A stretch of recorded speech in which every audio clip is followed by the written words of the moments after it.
Good evening all of you. आज हम लोग देख रहे हैं हैकर रैंक पे। क्वेश्चन है जो कि सी लैंग्वेज का। हम लोग देख रहे हैं क्या, कैलकुलेट द एनेट ट्रम। हमको कैलकुलेट करना है एनेट ट्रम। अब देखना पड़ेगा कि एनेट ट्रम कौन से सीरीज का कैलकुलेट करना। ओके, तो यहाँ पे हम लोग को ऑब्जेक्टिव मिला हुआ है। तो पहले हम लोग ऑब्जेक्टिव पढ़ेंगे, उसके बाद जाके देखेंगे कि प्रॉब्लम क्या है।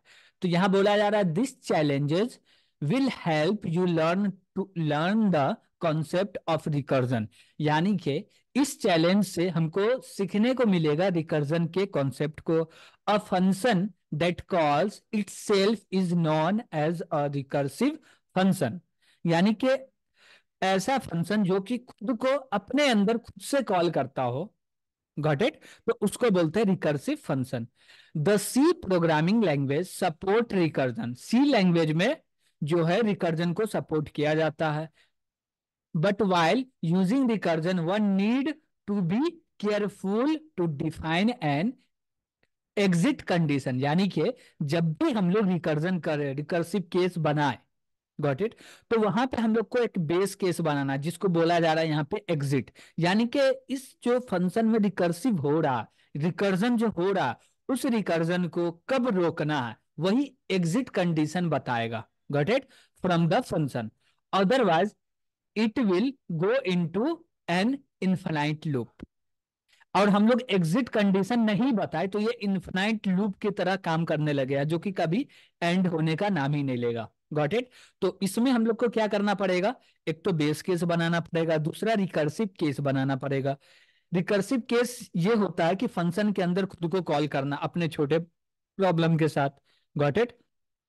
और बेस केस उसको बोलते हैं जो कि उस समय, एक ऐसा समय आता है जो कि बेस केस ट्रू होता है, या बेस केस में कुछ ऐसा चीज लिखा हुआ रहता है जिसके कारण जो रिकर्जन हो रहा है वो एंड हो जाता है, गॉट इट। चलो आगे हम लोग देख लेते हैं, आगे क्या बोला जा रहा है। Infinite recursion if else statement or similar approach can be used where one branch marks the recursive call and other doesn't। Okay, यहाँ पे बताया जा रहा है, रिकर्सिव कॉल बताया जा रहा है, रिकर्सिव फंक्शन को कॉल करने का बताया जा रहा है, उसको हम लोग छोड़ते हैं। हम लोग देखते हैं कि प्रॉब्लम स्टेटमेंट में प्रॉब्लम क्या बोला गया। देखो, there is a series S. कोई सीरीज है जिसको एस बोला जा रहा है, where the next term is the sum of previous three terms. यानी कि पिछले तीन नंबर का जो सम होगा वो नेक्स्ट वाला टर्म होगा, got it. Given the first three term, यानी कि हमको पहला तीन टर्म मिल जाएगा, the series A B and C. यानी कि जो सीरीज मिलेगा उसका वैल्यू स्टोर होगा ए बी और सी के अंदर में, ठीक। You have to output the nth term of the series using recursion. हमको रिकर्जन का यूज करके, जैसे कि यूजर चार वैल्यू दिया, एक तीन वैल्यू क्या दिया, सीरीज का तीन वैल्यू, एक एन दिया कि एन का जो नंबर इतना है, इतने नंबर पे कौन सा सीरीज आने वाला है, गॉट इट। तो इसके लिए हम लोग को प्रोग्राम करना पड़ेगा। चलो ठीक है, आगे कुछ देख ले क्या। आगे इनपुट बोला जा रहा है, तो आई थिंक यहाँ पे इनपुट आउटपुट सब दे रहा है, हम लोग को ओनली फंक्शन को कंप्लीट करना है, ठीक। तो यहाँ पे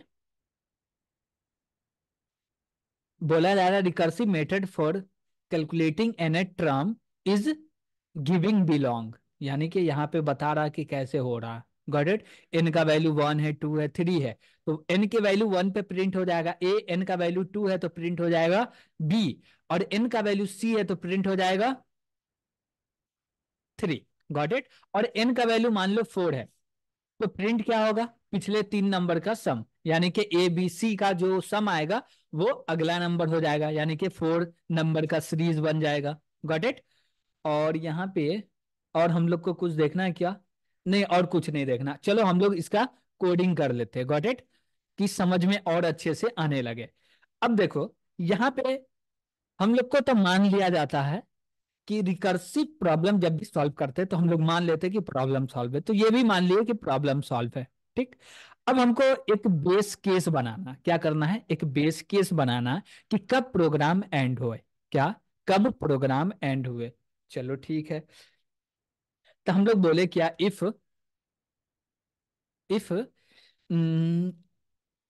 एन इक्वल टू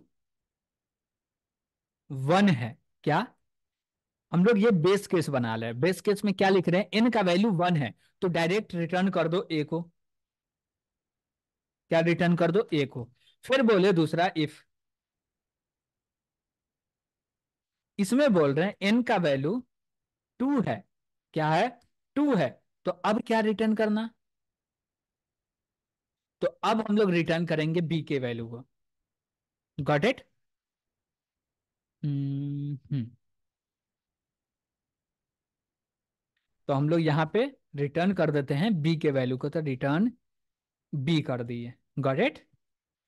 अब हम लोग को क्या करना, और एक इफ लगाना, और एक इफ लगाना। अब n का वैल्यू थ्री है, क्या है, थ्री है, तो अब क्या रिटर्न कर देना, c का वैल्यू।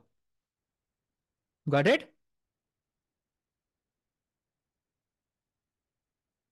Return c। चलो, अब मान लो ये तीनों वैल्यू नहीं है ना, ए का वैल्यू वन, एन का वैल्यू ना वन है ना टू है ना थ्री है, तब इसके बाद लिखो रिटर्न, डायरेक्टली लिखो रिटर्न।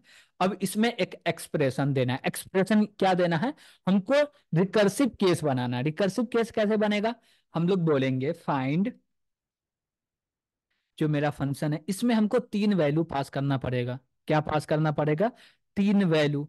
तीन वैल्यू कैसे पास करेंगे, हम लोग बोलेंगे कि इंट जो है, इंट को हटाओ, अब यहां पे बोलेंगे क्या, एन माइनस वन, क्या बोले, एन माइनस वन, और यहां से भी इंट हटा दो, यहां से भी इंट हट जाएगा, और यहां से भी इंट हट जाएगा। गॉट इट, हो गया। अब हमको इसी तरह से तीन बार फंक्शन को कॉल करना है, यानी कि टर्नरी रिकर्जन हो रहा है यहाँ पे। तो हम लोग प्लस किए, हमको जो अगला टर्म आने वाला है वो क्या होगा, पिछले तीन नंबर का सम होगा। तो हम लोग तीन नंबर का सम करेंगे, लिखेंगे प्लस, फिर बोलेंगे फाइंड।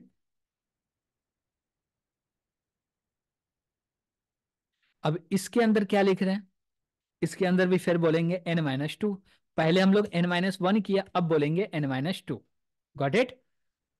तो इसको थोड़ा बड़ा कर लेते हैं, और यहाँ पे इंट एन माइनस टू दे दिए, और हम लोग बोले ये वाले भी इंट हट जाओ, यहाँ से भी इंट हटा देते हैं, और यहां से भी इंट हटा दिए, फिर बोलेंगे प्लस। अब चाहते हैं हम लोग इसी को कॉपी कर लेते हैं, क्या, कंट्रोल सी, अब यहाँ पे पेस्ट कर दिए। चलो ठीक है।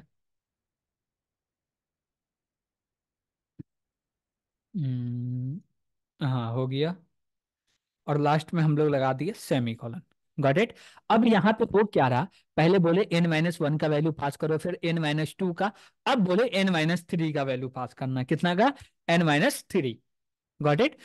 अब एन माइनस वन, यानी कि एन का वैल्यू फोर है, तो एन माइनस वन करेंगे तो क्या आ जाएगा, थ्री आ जाएगा, तो ये रिटर्न कर देगा, टू आ जाएगा तो ये, वन आ जाएगा तो ये रिटर्न हो जाएगा। Got it. अब इसके लिए हमको कुछ भी नहीं सोचना, अब ये खुद से खुद को कॉल करके मेरे प्रॉब्लम को सॉल्व करके दे देगा। यही खासियत है रिकर्जन का, जिसमें हमको कम से कम कोड लिखना पड़ता है बड़े से बड़े काम को आसानी से करने के लिए। अब इतना ही कोड लिखना था, हम लोग इतना कोड लिख चुके हैं, तो अब हम लोग क्या कर सकते हैं, इसको रन करके देख लेते हैं, क्या कोई एरर आ रहा है क्या, नहीं। एक टेस्ट केस मिला है जिसमें कोई एरर तो अभी तक नहीं है, तो अब इसको सबमिट करके देखते हैं क्या अब एरर आ सकता है क्या। चलो देखते हैं। तो इसमें एक भी एरर हम लोग को फाइंड नहीं हुआ। टोटल कितना टेस्ट केस मिला, 14 टेस्ट केस मिला, जिसमें से हर एक टेस्ट केस सक्सेसफुली कंप्लीट हो चुका और कहीं पे भी एरर नहीं आया। Got it. तो हम लोग इतना आसानी से रिकर्जन का प्रॉब्लम को सॉल्व कर सकते हैं। और रिकर्जन में क्या होता है कि जितना कम हो सके उतना कम कोड लिखाता है लूप के मुकाबिल में। तुम इटरेबल यूज कर रहे हो तो वहां पे बहुत सारा लाइन कोड लिखना पड़ता है, अब इसी के जगह पे हम लोग इटरेबल यूज करते, यानी कि कोई भी लूप यूज कर लेते तो बहुत सारा कोड लिखना पड़ता। यही खासियत है किसका, रिकर्जन का। Got it. तो आज के लिए इतना ही, हम लोग नेक्स्ट डे फिर से मिलते हैं नेक्स्ट प्रॉब्लम के साथ। Thank you.